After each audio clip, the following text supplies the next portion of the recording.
Hey, everybody, how you doing? Well, that's good. You're listening to PHLY Flyers. My name is Bill Matz. I'm your director of fun and games for the afternoon. Joining me today is Philadelphia's #1 hockey beat reporter, Charlie O'Connor. What's going on today, Chuck? Good to be back. I'm happy to have you back. First time we've had the duo together, since Thursday? Thursday, yeah. Thursday. So we gave the audience a little switcheroo. You know, it's good never to let it get stale. You and JP did a great job on F Around Friday. We did a mailbag with JP and Kelly yesterday, and now we are back today. And I did save some of the mailbag questions for you because honestly, some of this stuff, I'm like, I don't know, man. Devin Kaplan, I don't know who he is. But I don't even know if that would actually even made the cut. But there are just certain questions I assume people want to hear your answers on them. So I saved some of those. But a couple of things I want to get to before we start today's, really like the crux of today's show. But the first one, it's BelarusHockey.com once again. So we'll see how it all works out. I don't know if that. I just don't know if that's a useful source or not. But according to BelarusHockey.com, Charlie, Alexei Kolosov, he was at the it's not Dynamo. It's like Dynamo. Sure, I don't know. Dynamo Minsk training facility the other day. Of course, in the article, it's like he was wearing his Flyers stuff. I just say Minsk because I know how to pronounce that at least. There's a report that he asked his old franchise to terminate his contract with the Flyers. Well, I mean, they can't. But anyway, continue. To help in the negotiations of terminating his contract with the Philadelphia Flyers. I mean, Russia can just do whatever it wants. You're on our team, and who's stopping them? If we're going to get into this report a little bit more, there's nothing that Dynamo, whatever the fuck it's called, Minsk can do, I guess, aside from do what Fedotov's team did and basically like be willing to potentially take on IIHF sanctions if they just sign him to a contract while the Flyers have him according to an entry-level deal. Because, that's what's going on here. What's going on here is that Kolosov is under contract with the Philadelphia Flyers. That is the crux of what's going on right now, is that he is on an ELC with the Flyers. He was on an ELC with the Flyers last year. They loaned him to Minsk.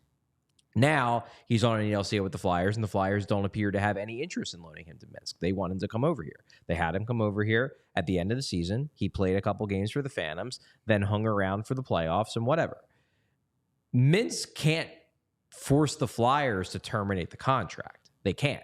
The Flyers would have to work on that with Kolosov's agent. That would have to be something like that. Now, what Minsk could theoretically do is they could just say, screw it, we don't really care what contract he signed. We're going to sign Kolosov to another contract in the KHL, and then he can stay over there. And if the IIHF fines us or sanctions us or whatever, we'll deal with it because the KHL doesn't even really recognize the IIHF right now anymore anyway. Yeah, they just kind of dropped their affiliation. They don't give a shit. They're just like, well, we don't care. So that would be the only thing that Minsk could do. Now, the key to this whole thing is just what is Kolosov going to do? Now, as that report says, he apparently was practicing with Minsk, with the team. That could mean that he has no intention of coming back. It could also mean that he just wants to do some workouts with his old teammates while he's still in Belarus. Now, the reporter for Belarus Hockey seems to believe that there's something going on here. I'm not in Belarus, so I don't know. In the end, my understanding is that the Flyers are still expecting. I mean, and obviously, I think there's legitimate concern on the inside that he may just not come. But in the end, he's under contract. He is required to show up for camp in September. And do I suspect that they have more concerns about this than they have let on publicly? Sure. I think back to Brent Flair at the end of development camp when Brent Flair had the Freudian slip of if he comes back, and then he stops and he says, well, when he comes. So I'm sure there's concern. Elliot Friedman doesn't report things for no reason. He obviously heard something at the draft that makes him think that there is a chance that Kolosov may not come back for multiple reasons. But in the end, the Flyers' position is you're under contract. You are obligated to come over and be there for camp. we still have 2 months until he has to be over there for camp. Like, it's not weird yet that he's not here. Like, it is completely normal in the middle of July for him to still be in Belarus. It is really not that weird for him to be practicing with, with his old team, because he might want to practice with somebody. I mean, I've seen like Matthias Samuelsson practice with Flyers players. It doesn't mean that the Flyers were about to trade for his rights from Buffalo. But it is also abundantly clear that there's smoke here. This isn't bullshit. Like, there's clearly something going on here that has the Flyers wondering if this guy's actually going to come back over, and has people in Belarus thinking that he might be considering staying over. But we just don't know. Like, it's the perfect Russian story. I really was hoping we were done with this shit. Yeah, now that Michkov is back, but apparently not. Apparently we are cursed to always have these Russian crazy stories. I guess this is just the new Russian crazy story of what is Alexei Kolosov going to do. Do you think maybe all these outlets were hoping for that too? And they're like, we need those clicks from Philadelphia, we need baby. those Philadelphia clicks. No, but like, I'm just apparently the report, because the thing about him not coming to dev camp, I guess, is what really started to send up the, oh, all right. But then it was like, oh, no, it's excused because he really didn't. I don't buy that. I do not buy that it's excused. They want these guys to come to development camp. Yes. When a guy doesn't come to development camp, it obviously raises eyebrows. Perfect example being the Cutter Gauthier situation, where he didn't show up to last year's development camp, and the Flyers poo-pooed it publicly, but in reality, they knew that there was way more to it, and they kept it quiet purposely, and they apologized afterwards, like, sorry, we misled the fans, but this was meant to keep his value up so we could get something back for him in a trade if it came to that. So by virtue of that precedent, them saying that, oh, no, it's no big deal, it's an excused absence for Kolosov, like, you don't believe it, because they showed the year before that they are willing for a reason to straight up lie to everyone and say that it's no big deal when it actually is a big deal. So yeah, that was a notable thing, but it wasn't just that. It was the Friedman report. And this has been percolating basically all summer. Basically since he left after the playoffs. Yeah. Like, this has been it came out an in ongoing, May, right? this has been an ongoing, oh, is there something going on here? They're telling us no, but then something else will pop up. And now the report is, like, for dev camp, he was scheduled to come over, overslept, missed his flight, and stayed in Belarus. Yeah, that's the... Well, and also, like, it's not like there's only one flight out of Belarus. Just one flight. Like, I'm pretty sure if you really wanted to come over, the Flyers would have booked him another flight. I don't think... Maybe there's only one a month out of Belarus. I remember after the Gauthier trade got announced and we were interviewing players after that game, because it happened during the Pittsburgh game, and then the next day. I forget if we interviewed Travis Sanheim that night or the morning after, but we interviewed him very soon after, and he specifically said, like, look, I obviously have not been getting all the details, but I knew that it was big when he didn't show up to development camp, because it's such a big deal to show up to development camp that is something that players do, because you want to make a good impression on your future employer or your current employer, depending upon where you are from a contractual standpoint. But it was notable to me that Sanheim was like, that was the thing that raised red flags for me, because he knows the pressure that they put on these kids to come to development camp. And if a guy still blows it off, that means something more than, like, I just didn't feel like it. Yeah.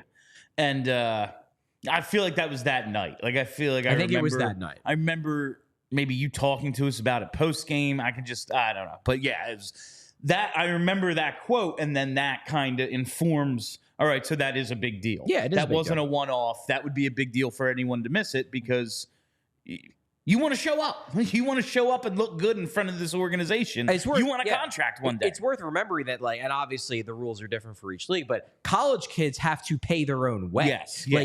And that was part of the Gauthier thing. And they still show up. Yeah. Because it's important to a Tanner Lazinski or a Wade Allison or whatever to make an impression on the people who he's ultimately going to have to convince he deserves to make the NHL roster 2-3 years in the future. You want to make as good of an impression as possible. You don't want to give them any reason. You don't want to give them any reason to think poorly of you, given the fact that these are the people that are going to be making decisions about your future. And the fact that he didn't show, yeah, it's a thing.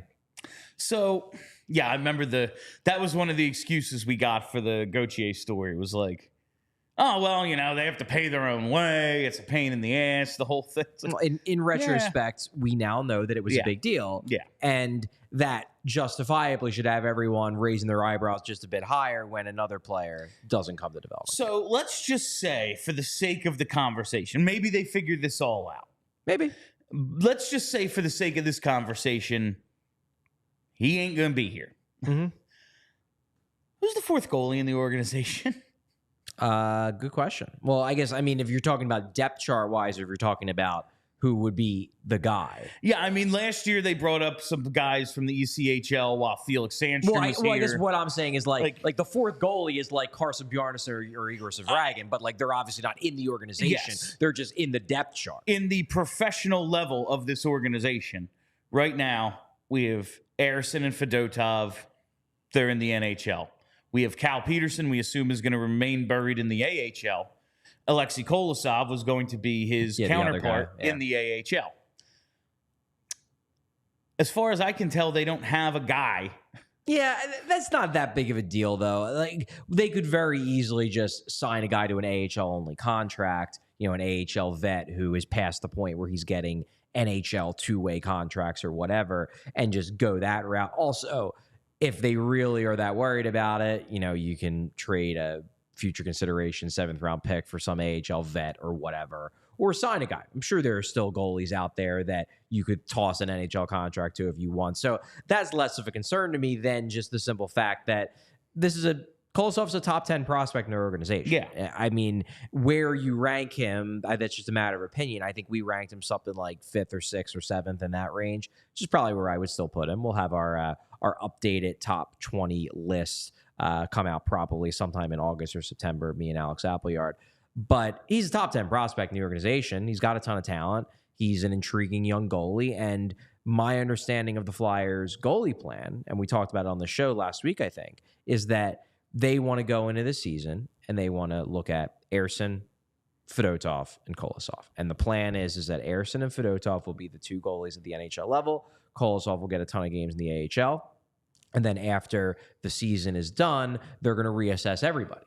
And then they're going to decide, okay, which two goalies are likely to have a leg up going into next year's camp? Is there one or two that don't look like they're going to cut it? Do we need to go a different route? Do we need to spend a higher-ish pick on a goalie at next year's draft? But they were going to use this year as a year to kind of decide out of these three, is there anyone that's head and shoulders above? Do they all look like busts? Do they all look like they're going to be good? And they were going to reassess next summer. If Kolosov's no longer in the mix, then suddenly, you have Carson Bjarnason, you have Igor Zavragan in the pipeline, and they're quality goalie prospects. They are years away. But they're years away. Now you've got only two guys, and one of those two is in his late 20s. He's 28 years old in November. So does it destroy your goaltending plan? No. If Sam Arison proves to be a legit number one, then it's not as big of a deal if Kolosov never comes back over. But it gives you one fewer shot to find that guy, and they're very high on Kolosov's potential. So it wouldn't be franchise crippling, but it certainly would be a disappointment. It would hurt them. Was it Thursday we did goalie day? And we just talked about, I thought, maybe not weird this year because they have kind of this stockpile of goalies now. Maybe they're down one or two, but they have this group of goalies, and you're thinking, all right, we don't need to draft one this year because we're at a certain point, okay, they're all around the same age. Where do they play? And you get into, okay, we're going to loan them out and all this different stuff. So maybe you skip a year. But now, I thought it was odd last year when they take two goalies. But we talked like, all right, you have the Carter Hart situation looming, and ultimately we saw how that went. The Hart situation, I think, drove that. And Fedotov also, right before that, was arrested. Right.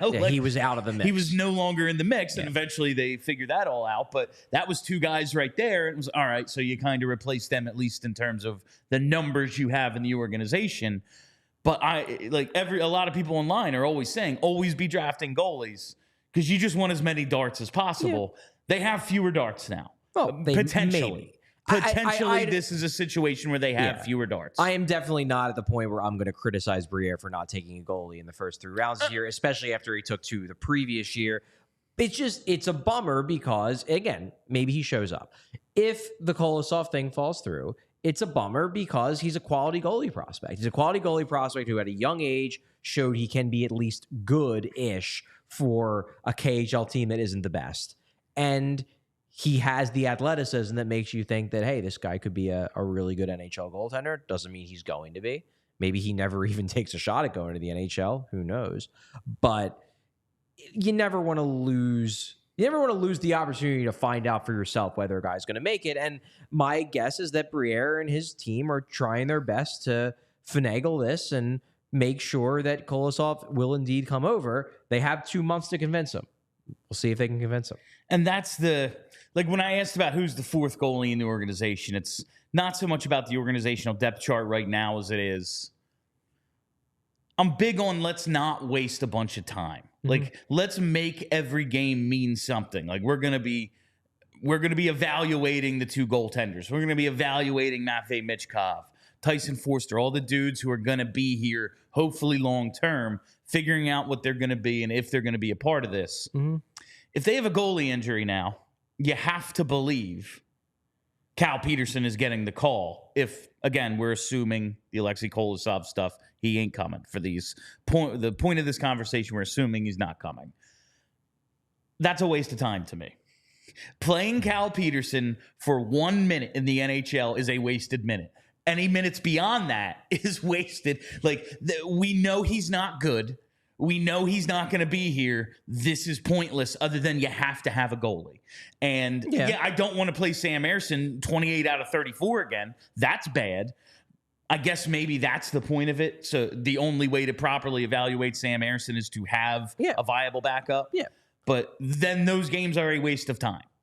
Yeah. And that bothers me. Well, and with Kolosov, at least there was the option. We could call him up and see. Maybe not right away, but in the second half of the season, if he's done well in the AHL, Fedotov needs a week off. Let's see. I mean, I wouldn't go so far as say they're a waste of time. It's just that there's a reason why you have a 3rd goalie. There's a reason why you have a crappy vet down, and basically every team has a crappy AHL vet. Yeah. It's just the Flyers' crappy AHL vet happens to be making $5 million a year. Well, because it's the Flyers, but you have him so that if somebody gets hurt, you just have a body to throw in there. And look, we know Cal Peterson isn't very good. That's abundantly clear. But as you said, if Fedotov were to get injured or Ersson were to get injured, I don't want them to be running whoever isn't injured into the ground. And that's why you have Cal Peterson. You have Cal Peterson so you can bring him up and he can just take some starts and probably get shelled in quite a few of them. And is it a bummer for us that we would have to watch Cal Peterson? Yeah, because we're paid to watch these games. It's our job. And fans watch them because they're fanatics. But this is a problem. It's not like an organization needs every single player in the organization to be future relevant. That's just not a reasonable ask. I understand that, and we have plenty of those guys already who aren't future relevant. That's the thing is I'm good on those guys. They have a lot of guys in the AHL who are future relevant, or at least plausibly could be future relevant. No, I just in terms of a call up, I don't want a Victor Mete call up. That's my thing. Right. I get why you do it. Yeah. I just think that that's a waste of resources. But I guess I disagree with the idea of it being a waste of resources. In an ideal world, you have an intriguing prospect to call up at every circumstance. But for example, last year, the reason why Louis Belpedio got called up instead of Adam Jennings or Ronnie Adert or any of those guys is because, and you could disagree with him if you want, I wasn't down there, so I can't speak confidently that Ian LaPerriere was right. But the reason why Belpedio got the call up was because they called Lappy and said, who's ready? And Lappy said, the 2 prospects that you're interested in, neither of them are playing well. You got to call up the vet. These guys are going to get crushed at the NHL level if they're playing at this level at the AHL level. So I don't go so far as say it's a waste if you've got a 26, 27-year-old dude popping in for a few starts. I'd be much more intrigued if that call up was a prospect. But there are circumstances where I don't think it's wrong if they call up a dude who isn't, who is just a quad A guy, Yeah, I don't think it's wrong, especially in the first half of the season for guys just getting their feet wet. But I just think ice time is a resource, and to spend it a certain way during this time period is a mistake. A winning team who just needs a body who's like, okay, I'm going to ask him to stand at a certain place and do a certain thing, and I know he's going to do it because he's a veteran. Yeah, that's fine.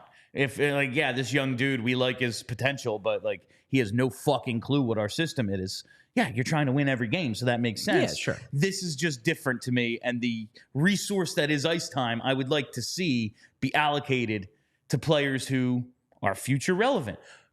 Not to say that they can't find another one, that there won't be plenty of those guys. It's just like, I'm going to have to watch fucking Cal Peterson waste everyone's time this year.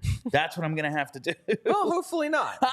And again, I think that the chances of the Flyers not needing a third goalie this year are slim. Yeah, and it was always most likely, even if Kolosov ultimately does come over and none of this happened, none of this happened, whatever way you want to look at it.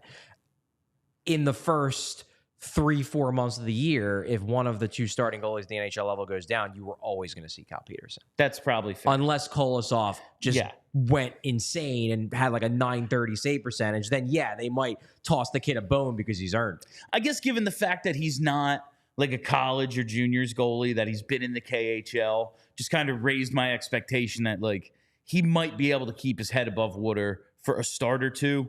But I do think in the first half, you probably don't see him Bill, in the NHL. The entire Flyers fan base, before they knew Fedotov was coming over, was screaming to bring Kolosov over and throw him right in the middle of a playoff race. So everyone just wants the shiny new toy and the most fun thing at all times. That's what some people think. That's not what I'm saying.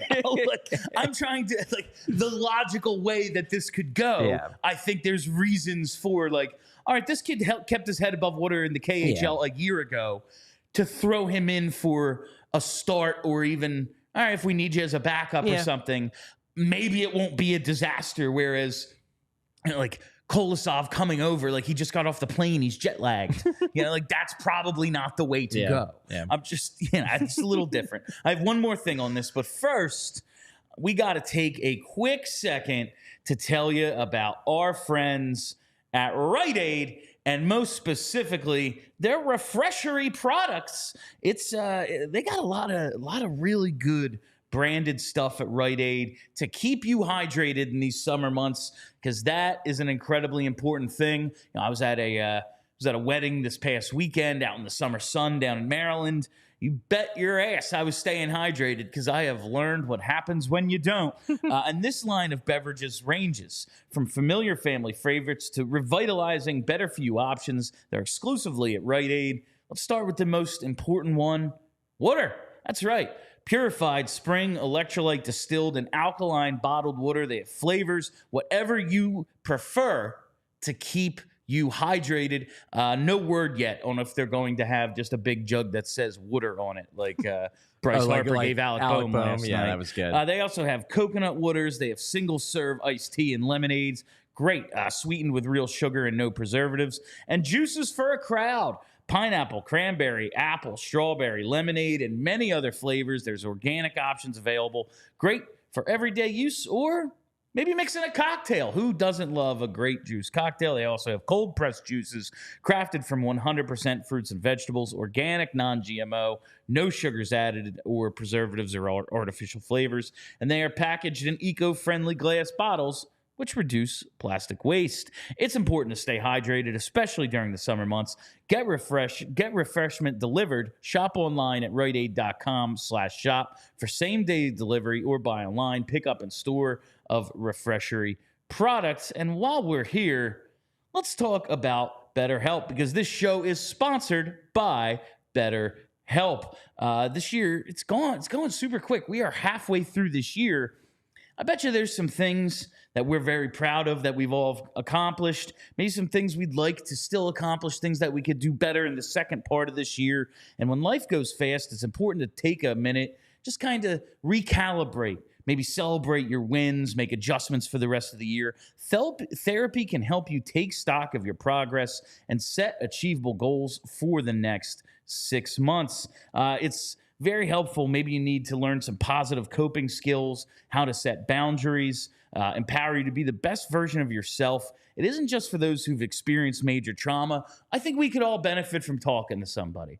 We all, every now and then, just need someone to talk to, and BetterHelp can be that someone. So if you're thinking of starting therapy, give BetterHelp a try. It's entirely online, designed to be convenient, flexible, and suited to your schedule. Just fill out a brief questionnaire to get matched with a licensed therapist and switch therapists anytime for no additional charge. So take a moment, visit betterhelp.com/PHLY to get 10% off your first month. That's betterhelp.com/PHLY. This show is brought to you by BetterHelp.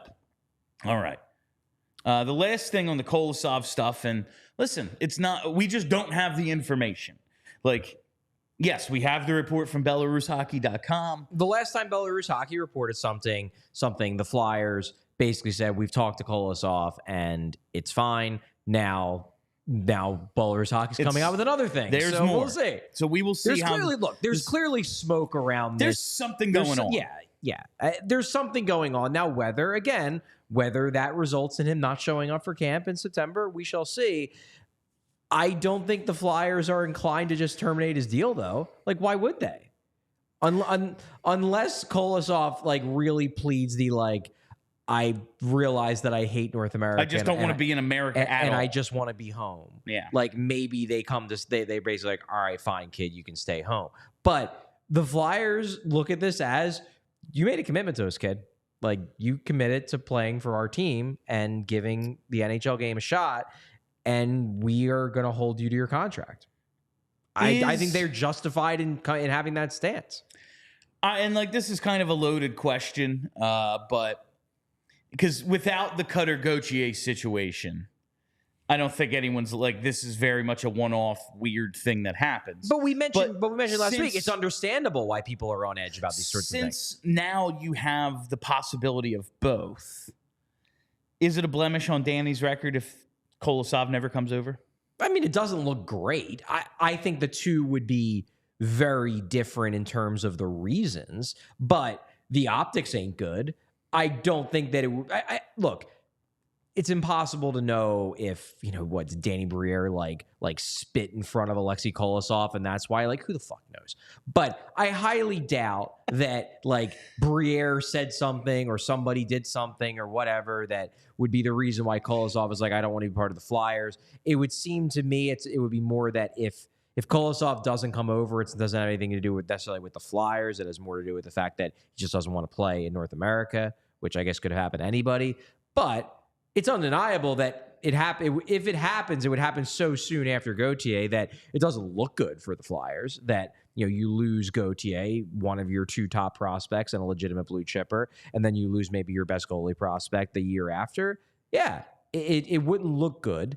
And I would understand why people make the connection. I don't think that it is as apples to apples as it will be presented, but also in the end, this is a business of results. And if the result is that in, over the course of one calendar year, two of your better prospects said we don't want to play for you, the results aren't good. And maybe there should be some, at the very least, some soul searching as to, like, are we doing something wrong here? All right. This last thing before we get to some of the mailbag questions, it was something that came up on the Flyers Daily interview with Martinez with Danny Briere last week that I mentioned. And I meant to bring this up on the show, never quite got to it. And then I got a DM about it. It was like, oh, shit, I do need to talk about that when me and Charlie are back together. He mentioned Martinez asked Briere, what are the benefits of Michkov coming over early? He said one of the big benefits is he gets to play for the head coach, John Tortorella. And it just kind of struck me as like, oh, so if he had been on the original time frame, we don't think John Tortorella would be the head coach. And I know we've talked about that a lot since the hiring of John Tortorella. We've been like, since that day, we've been like, yeah, I don't see him being the head coach of this team for 10 years. I see him having another role in the organization in some way because of the way he talks about, okay, if you're going to restore the Flyers to respectability, and if this is a rebuild, it's going to take longer than the contract you signed to do that. Yeah. So you would think. But the fact is, when you hire a coach, typically one of two things happens. They get fired before their contract is up, or they sign an extension. A lot of coaches recently have signed extensions and been fired before they kick in. But gotta love the NHL.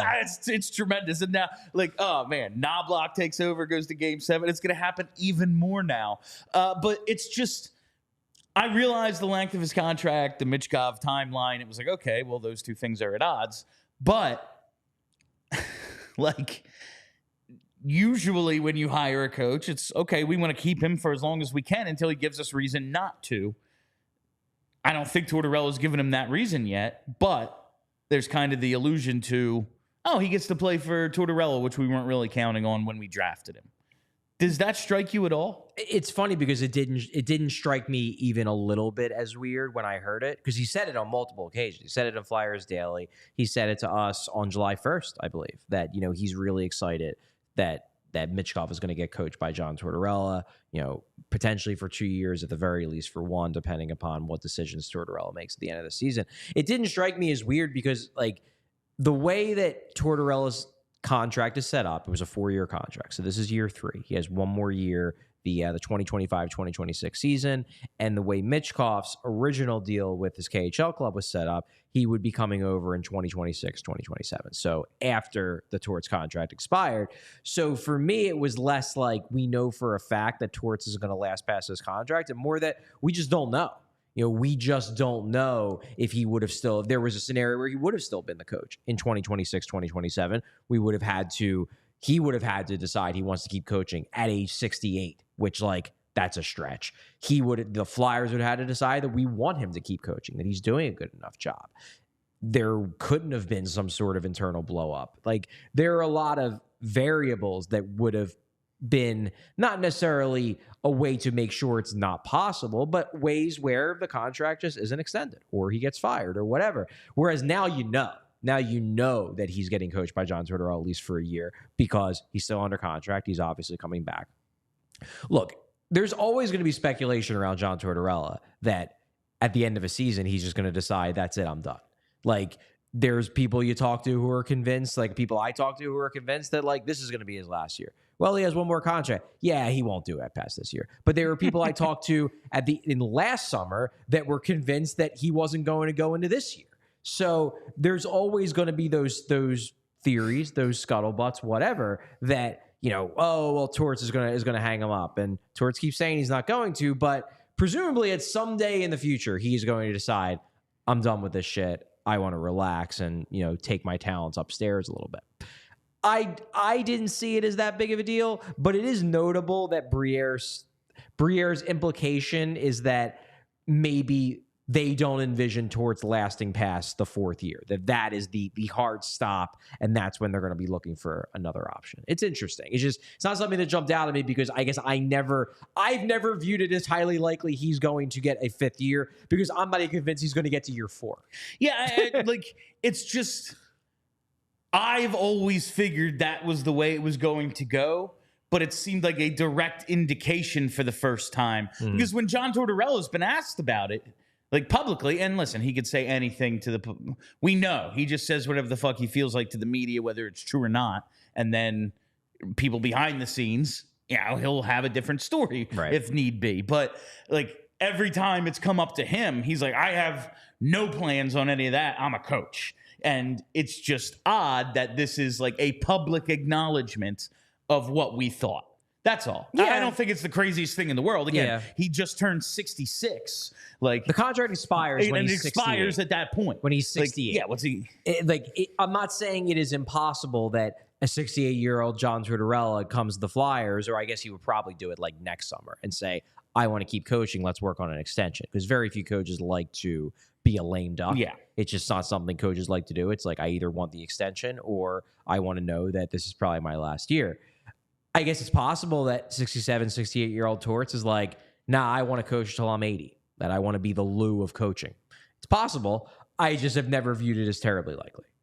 And it's, I guess, and these are all, he's, except for Columbus, much younger at these times. But I know we think of John Tortorella as a guy who's like message wears thin with players, but 6.5 years in Tampa, came on at the end of 08-09 with the Rangers, then did 4 more seasons after that. Obviously, the 1 year in Vancouver. But that's the aberration here. Yeah. We've said this multiple times. 5-6 years in Columbus. Like, he actually, if he only lasts 4 years here, that's his shortest stint anywhere except for Vancouver. And 4 years is pretty long for an NHL coach. Jesus, yeah. It's really long. Yeah. It's just funny to think that, I don't know, like, this is year 3 and it could be over already. That's just odd. At the very least, he's going to get the start of this year. He's getting this. We've talked about it, how, if this is an AV situation where after a month it's clear that the team didn't forgive him for all the shit he pulled at the end of the season, who knows? But the Flyers are certainly planning at the very least for him to be the coach for this season. And I think the Flyers have every expectation he coaches out the contract. After the contract expires, who knows? All right, let's get to some mailbag questions left over from yesterday. I saved these, and the first one is from Frank V. He says, I just became a diehard today. Congratulations, Frank. Thank you for joining us. I just became a diehard today. Is Danny selling us a bill of goods in regards to cap space next year? With the Michkov bonus, the TK extension, Cam York extension, I don't see it. And we talked yesterday about some other guys who might be due extensions, Frost, Forster. There's a couple of guys coming up on RFA deals. They're in contract years this year. So what do you think about the cap space? Might not be quite as open as we think it will after this season. Well, there's a couple things I want to respond to with this. Number one, let's start with the very beginning. Is Danny selling us a bill of goods? I don't think he's selling anybody a bill of goods, because I think he's actually been fairly straightforward and honest about the fact that the cap situation gets a little bit better next summer, and it doesn't really get better until 2026. Yeah. So I don't think Briere has ever come out and said that, like, don't worry, guys, we're going to go all in in 2025. He's openly said that 2026 is really the summer when our books get cleared up. So I don't think it's fair to say he's sold a bill of goods. Now, maybe there are people online who have speculated that the Flyers are going to go heavy into 2025. Maybe some insiders have said they're going to move up the timeline. But if we're talking about what Danny has said, he's always been clear that 2026, not 2025, is the summer in which the books really get cleared up. So kick off with that. Second thing, though, is I don't think the books will be fixed by next summer. But I do think you are overstating a little bit the degree to which they're going to be in trouble, because they are going to lose a decent amount of money. So number one, they're going to lose the Ryan Johansson contract. That's $4 million off the books. So that's one significant piece of cap that's going off. They're going to lose the Cal Peterson contract, which is another near $4 million off the book if we're assuming he's going to be buried, which, like, obviously is going to be buried. So really you're losing $5 million, but in functional cap space, 3.8 or whatever. You're losing about $4 million. So now you've got almost $8 million off the books, and you're going to be losing the $1.66 million buyout for Tony DeAngelo. So what's coming off the books next season? $10 million. A little under $10 million. Yeah, like 9 to 10, in that range. Yeah. That's not an insignificant amount of money. We're expecting the cap to go up probably another $3-4 million. So now we're talking about somewhere in the $13 to $14 million for the cap space cleared up just by letting contracts expire. Now, Konechny's going to be due a raise, to be sure, but he's already making $5.5 million.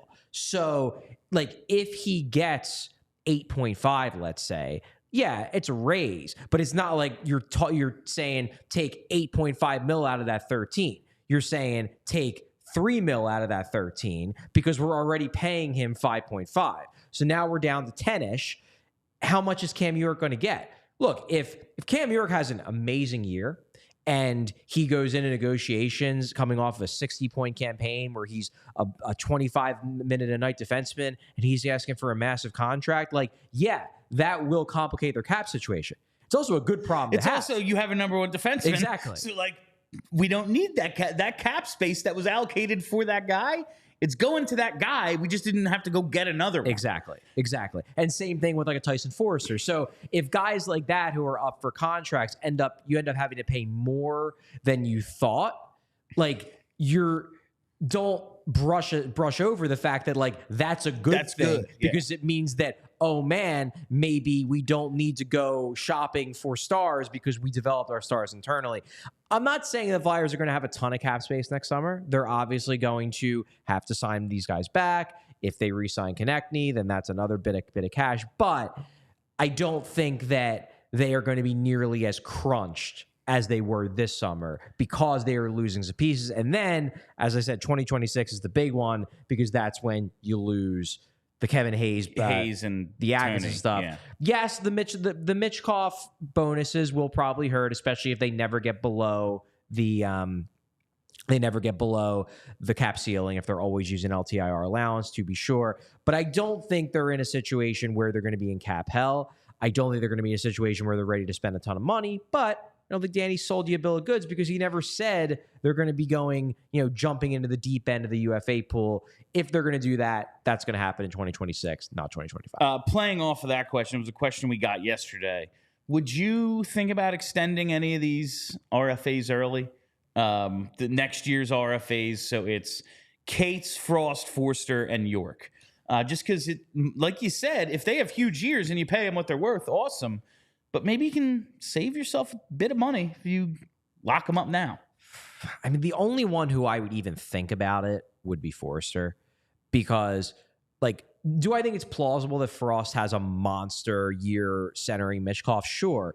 It's equally plausible that he's scratched for 30 games. So, yep. I don't want to give him that much money because I still have no idea how his rest of his Flyers career is going to play out. So he's off the books. Cates, I think he's a good player. I also think that what's he going to do that costs money? Well, it's just what he's good at isn't what gets players paid. So I don't think there's any benefit to signing him early when he's probably never going to cost that much anyway unless he starts scoring points. And last year he regressed in that area. So Cates is out of it. It's basically just York and Forster. Yeah. And while I like Cam York a lot, I am less. I think there are a lot of people in the fan base that are higher on Cam York than I am. I like Cam York. I don't watch Cam York and see a guy who's ever going to put up a ton of points, nor do I see a guy who I think is ever going to be a huge minutes eater. I think he is going to be a quality top four defenseman. Personally, I don't see a locked and loaded 50-point a year first pair defenseman as his upside. I just don't see it. I could be wrong, but for me, if you're asking me, would I sign York early?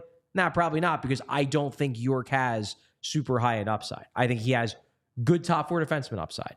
I don't see a star, but I could be wrong. That was basically our answer yesterday.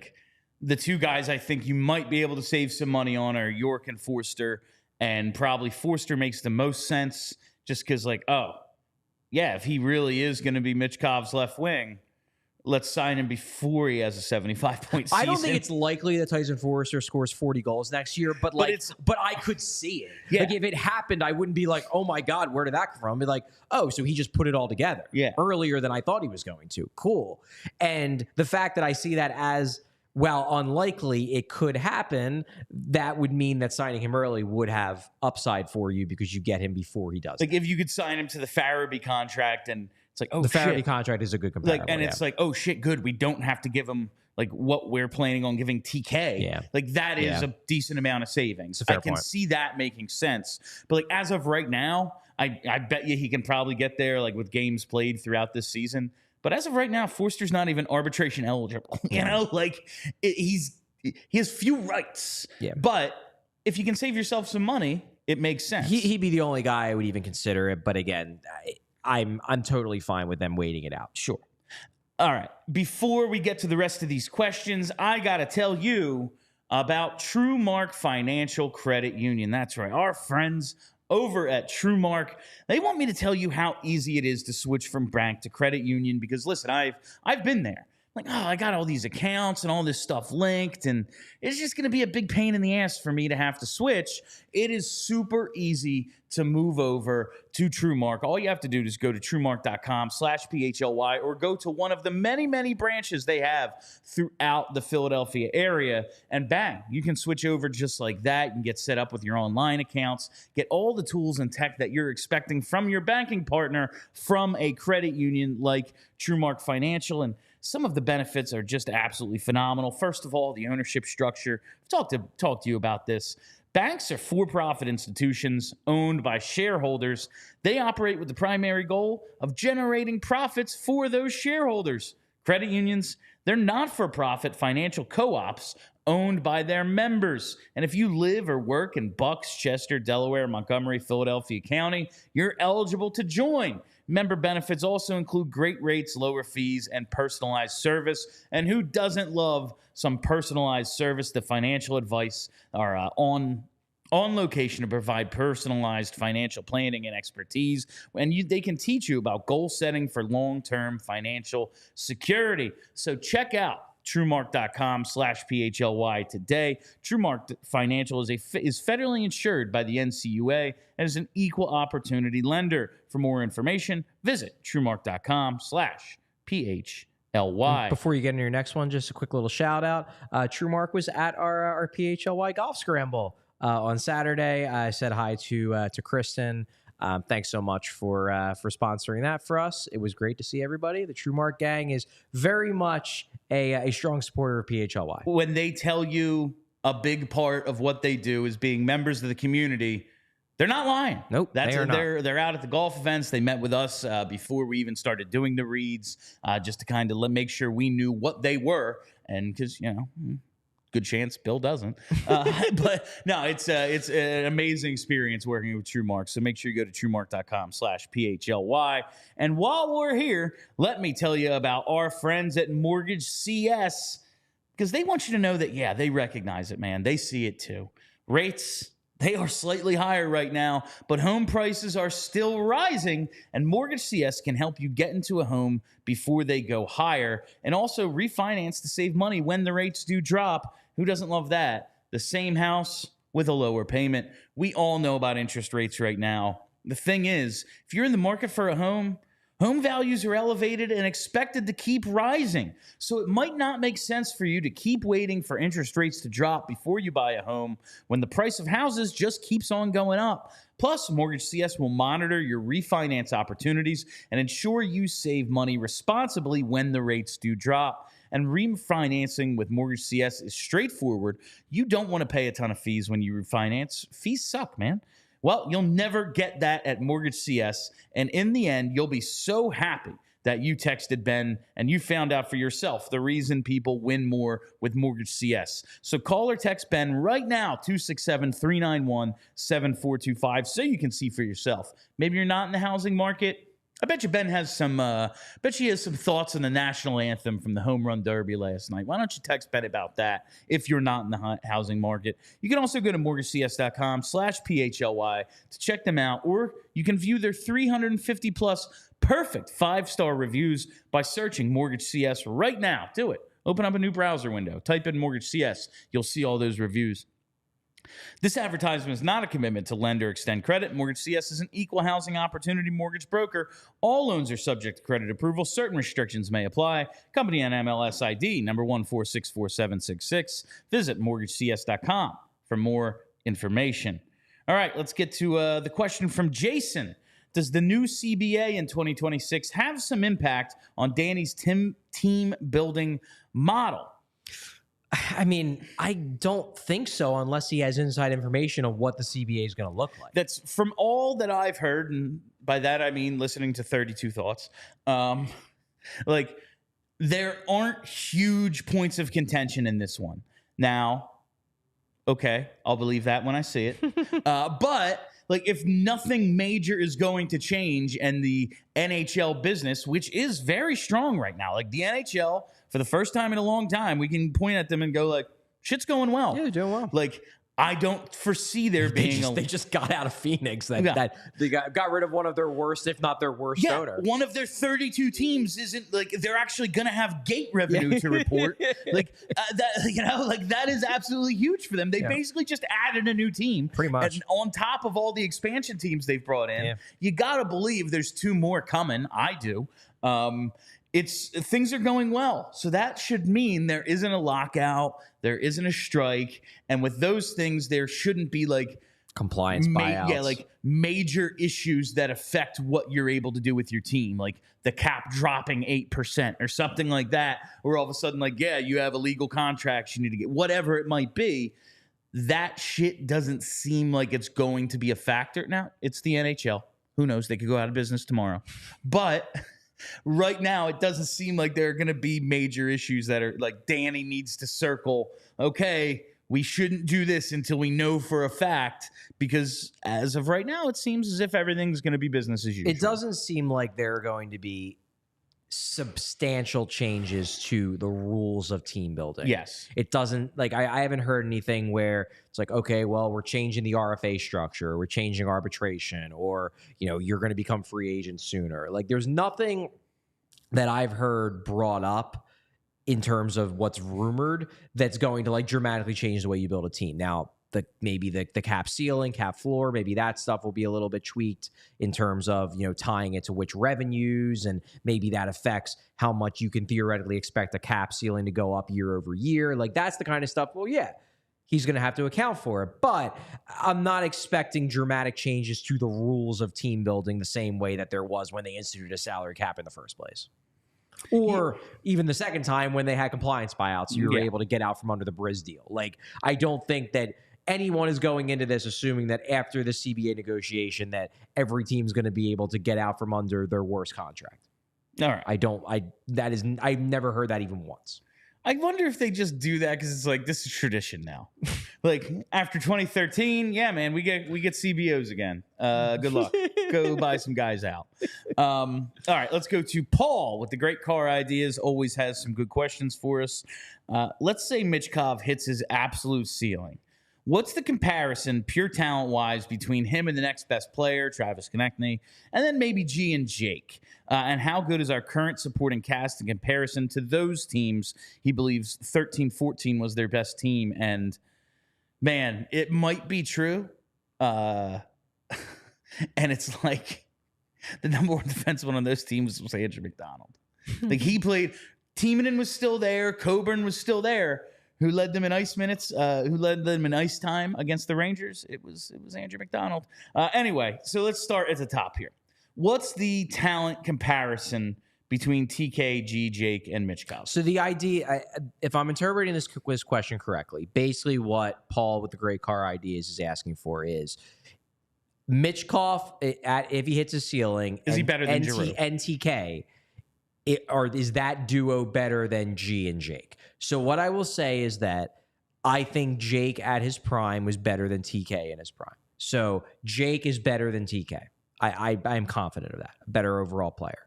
So for the Michkov TK duo to be better than G and Jake, Michkov would have to be better than G. Now, is that possible? Sure. I mean, I think Michkov's ceiling is a no doubt about a Hall of Famer in the Nikita Kucherov realm. That would be better than Claude Giroux, who, as much as I respect the hell out of his talent, like, he is probably in that borderline Hall of Famer realm. I think he should make it, but it's not a slam dunk the way that I suspect Kucherov will be when his career is done. So do I think that Michkov's ceiling is higher enough than Giroux's prime to account for the fact that Jake is better than TK is? Honestly, yeah. Yeah, I think Michkov could, his absolute best case scenario ceiling, again, best case scenario. Giroux didn't even hit his best case scenario ceiling. Like, truthfully, Giroux was great. But, like, you could watch Giroux and be like, yeah, he had the talent to be a 100-point-a-year guy every year. So, yeah. So like, do not take this as me saying that I think Michkov is destined to hit his ceiling. Like, his ceiling is real friggin' high. That's why he's so exciting. But yeah, if Michkov hits his ceiling, I think he could be better enough than Giroux to make up for the fact that I think Jake is better than TK. I'm trying to come up with a scenario in which TK and Jake are maybe equals or Konechny's better. I'm just like, the penalty kill stuff. But like the penalty kill, yeah, TK provides value in the penalty kill. Jake never did. They're just they're really hard to compare. Jake was just to me, number one, Jake was a much better 5-on-5 player. Jake was at his peak for like 5 or 6 years, a legitimate play driver in a way that TK is not. Now, I do not think that Jake ever gave a shit about defense. It was just he was so good offensively that it was play driving by possession. If TK is not as good at possession, so there's more opportunities for him to screw up defensively because you just don't have the puck as much. He's more of a rush-based transition attacker. You went with the 5-on-5 and the entries, and like the possession was very much a big part of Jake's game.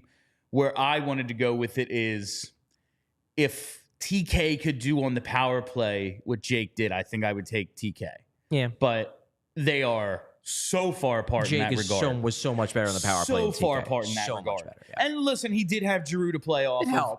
But like those two were so good together. Yeah. And TK, man, maybe with Michkov he can do that.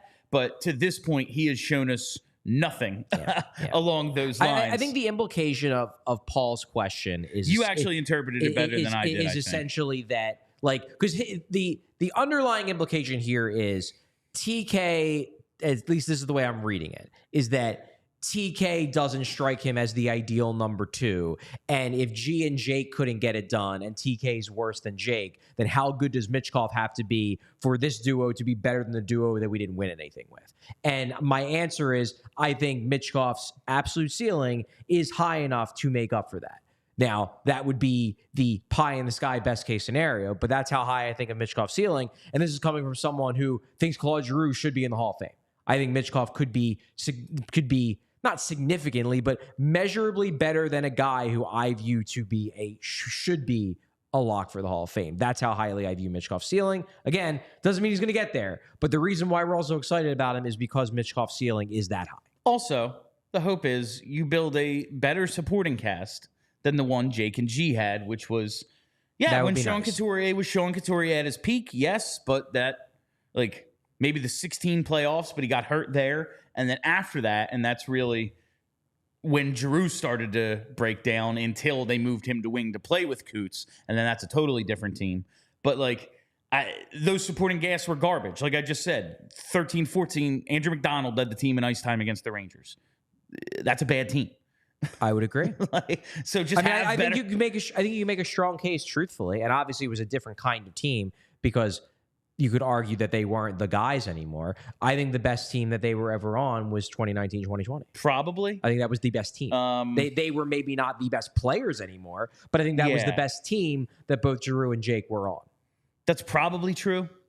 Like 16 because of Ghost, and like you had Couturier coming into his own. You had Shen still, maybe Simmons still, but I think it's probably 19-20. You could make a case for 17-18 just because all of the top end guys were at their best. Okay. Like you had Giroux scored over 100. Jake was point per game. Ghost and Provy were together. And Provy together. Yeah. TK had a really strong second half. You still had Simmons, and he was not what he used to be, but he was still Wayne Simmons. You had Couturier had took the big leap, and then he was a Selke contender. That might have been, you could make a case, but that supporting cast was so bad. Yeah. That team was like one of the most top heavy teams I've ever watched in my life. The top 5 or 6 guys were great. Everyone else fucking stunk.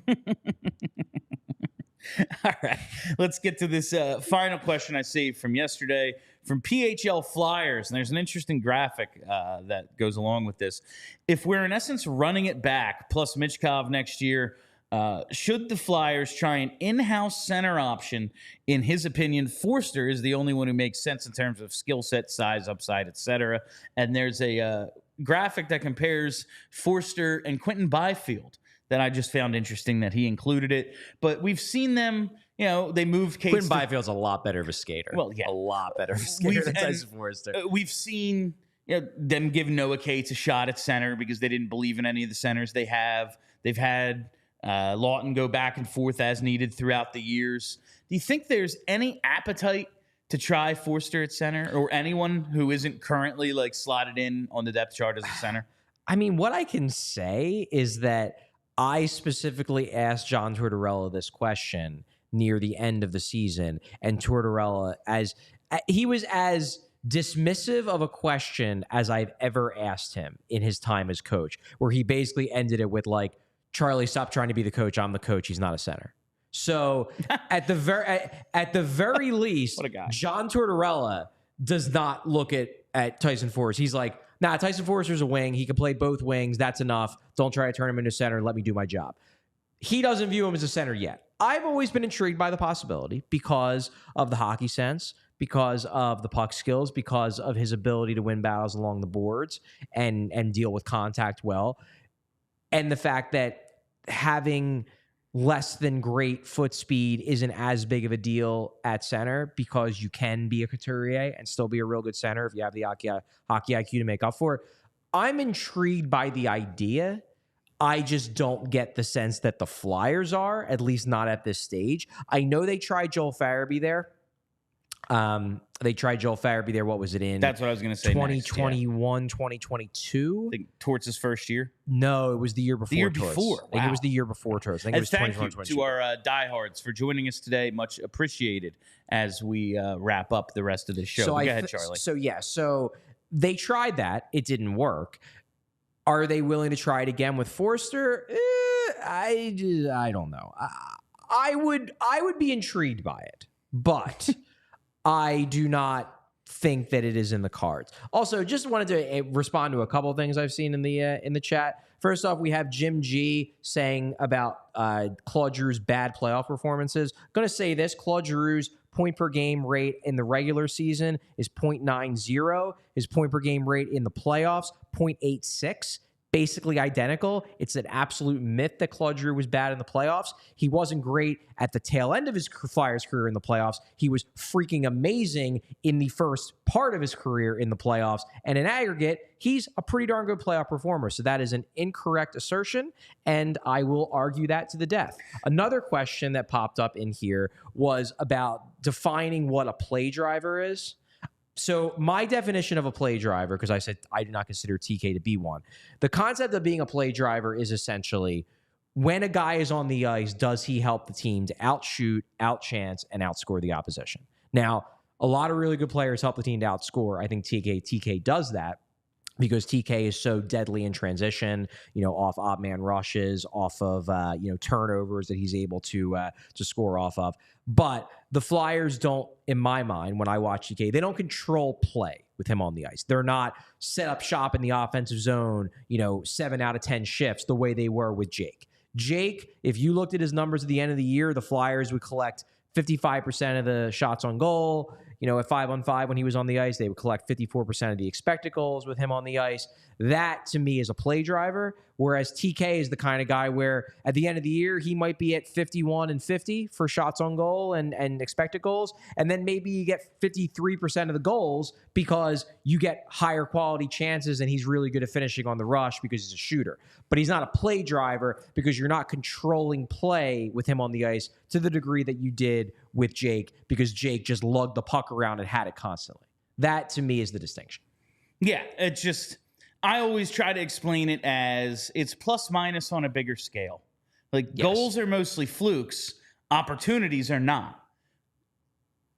Does a guy create more opportunities than he allows? That's a play driver. Yeah. Are you on the ice creating opportunities, being a part of opportunities? Yes. Yeah. I look at it as the idea as time, not time on ice, like possession in a football game. How often do you have the ball? When you look at it, it's like, well, one team had the ball for 40 minutes. One team had the ball for 20 minutes. Now, it doesn't mean you can't win if you only had the ball for 20 minutes, because maybe you scored on an 80-yard bomb and you did that 3 times and you were efficient. And that's TK. TK is going to score on the Hail Marys, whereas Jake was going to make sure you had the ball for 38 minutes out of 60. Best defense, great offense. There we go.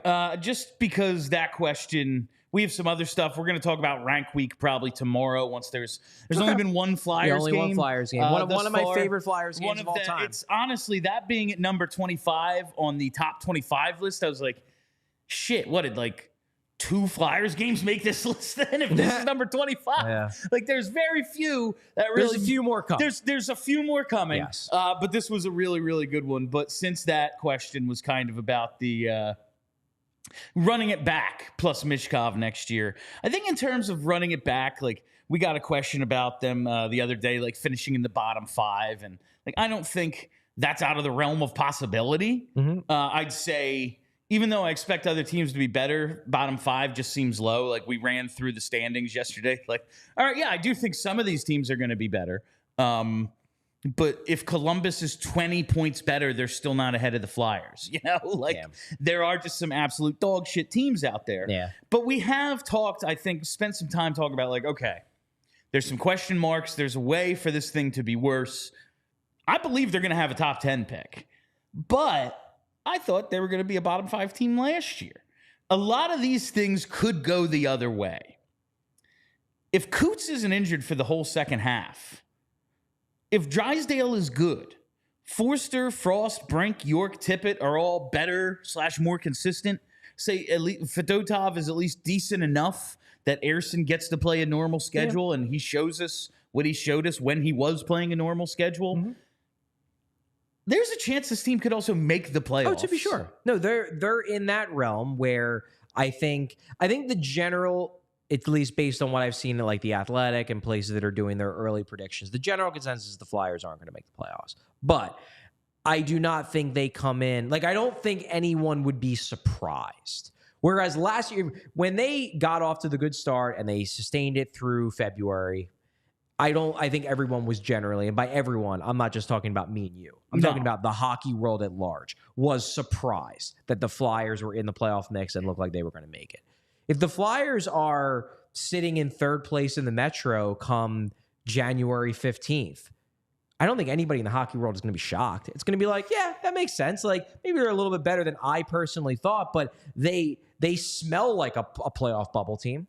And they very well could end up being a playoff bubble team again, a playoff bubble team that maybe gets a little bit better luck down the stretch. It gets a little bit better goaltending and gets in. It's possible. I'm personally not expecting it, but it's not like it would shock me. And I don't think it would shock anyone in the hockey world if the Flyers even take another mild step forward under Tortorella. Would it be, I know a lot of people watching would be like, oh my God, if they made the playoffs, it's a fucking disaster.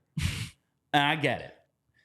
But if all these things I just mentioned come to fruition, Drysdale is at least good. You know, maybe not a number 1, but fucking good. He's good. Forster, Frost, Brink, York, and Tippett are all better and more consistent. I just named like 2/3 of the top 9. Yeah. Like, you're set. Like, I know we want the draft picks. We want all the shiny new shit, and it's supposed to go a certain way. But it's possible. And again, I don't think likely. It's possible they have a lot more in-house solutions than we're giving them credit for. And if they have the in-house solutions, then that makes it less integral for them to draft high. Because if it turns out that Owen Tippett is a 35-goal, 80-point player, and Tyson Forrester is a 40-goal guy, and Cam York is a top-pair defenseman, and I mean, literally just run through the names. Morgan Frost is a point-per-game guy. Then suddenly, you're like, okay, yeah, maybe they could use one more Drysdale type, but they have a ton of the second-tier Konechny types that can support Michkov. Maybe that's enough. Right now, they don't. They have Konechny, who they have to make a decision on with his contract, and that's it. But, like, if Frost and Farabee and York and Forster and all those guys are now Konechny-level players, and that's what pushes the Flyers into clear-cut playoff team levels, suddenly you don't have nearly as much work you have to do. Yeah, don't be downtrodden if they're better than you think. Like, that's the thing. If they're better than you think for sustainable reasons, then it's good. If the goaltending is just silly, or they're winning a bunch of games in shootouts or something. Yeah, well, and even if the goaltending is great, like, well, then you think to yourself, well, shit, maybe Sam Ersson is just a really good goalie, and that's one less thing they have to worry about. But if it's like if they're getting a ton of loser points, or everyone else stinks and that's why they're up. Like, if the Devils are bad, if the Devils are bad again and that's why they're 3rd in the Metro, like, that's unsustainable. But if these things go right, that's stuff going right in the rebuild. Like all of a sudden, we can trade Joel Farabee for one of those other things we need. And we didn't actually lose anything because we have a bunch of other really good players. That said, if the Devils are bad again for the second straight year, maybe they're just bad. Maybe they're just bad. And that would be cool. And then we can just trade for Jack Hughes or something. Yeah, there we go. Yeah, probably. All right. And with that, we will close out today's show. That is all the time we have for you on PHLY Flyers today. Thank you all for listening. Thank you for hanging out. If you haven't already, hit that subscribe button. I got lost and you brought up the image before I said it. I was reading the no super chats. I was like, oh, okay, great. Yes. If you haven't already, hit that subscribe button. Follow us right here on YouTube. Make sure you're subscribed. Everyone hit that thumbs up too. Do that. But set your reminders. Never miss a live show. We'll be back tomorrow and the rest of the week at 1 p.m. Follow us on Twitter at PHLY_Flyers and follow us. Follow the podcast wherever you find those, PHLY Flyers. Hit that subscribe button. All right, that's it for us. My name is Bill Matz. That's Charlie O'Connor. Till tomorrow, you stay loose and sexy, Philly. We all silly like the mayor.